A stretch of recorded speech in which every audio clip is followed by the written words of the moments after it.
Good morning, students.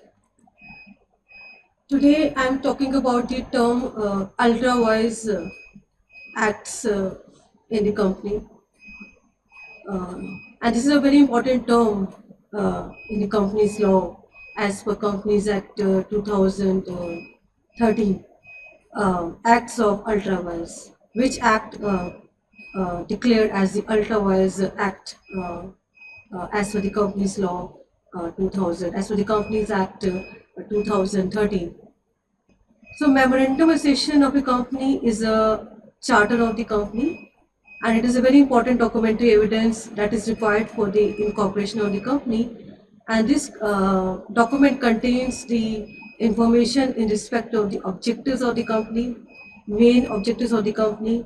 There are so many clauses in MOA of the company, memorandum association of the company, that is name clause is there, association clause is there, that is domicile clause also, object clause is there, capital clause is there, subscription clause is there. There are so many clauses given in MOA of the company.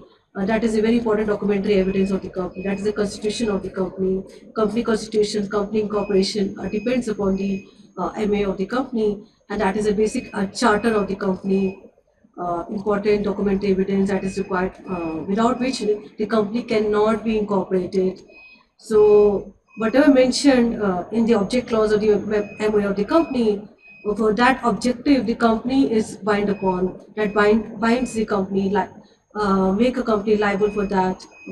All the liability of the member is limited up to the extent of their capital contribution, the extent of unpaid capital on their share.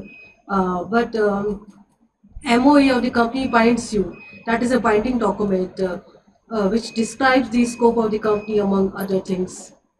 So that defines your limitation. MOA of the company defines your limitations, define your scope, your domain, your area.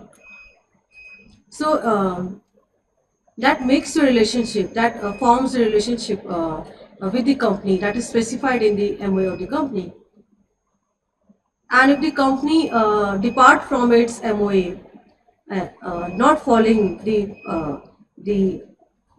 rules regulations as mentioned in the MOA of the company, then that case, whatever act company had entered into it without following the MOA of the company, without taking into consideration the memorandum association of the company, the object clause of the company, in that case, whatever activities, whatever contracts or transactions company enter into, which is outside the purview of the MOA of the company, that transaction is declared as ultra-wise transaction. So if we are entering into contract with third party, with the supplier of the company, and for that contract you are not allowed, as per the MOA of the company to enter into that particular contract. That is, so you are entering on your own liability, liability.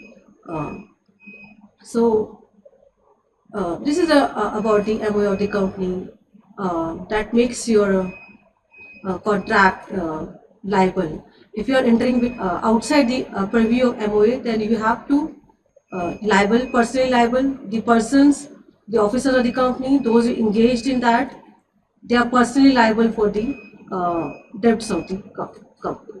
Because company is not liable. Company is only liable up to whatever is mentioned in the object clause of the MOA of the company. For that, company is liable.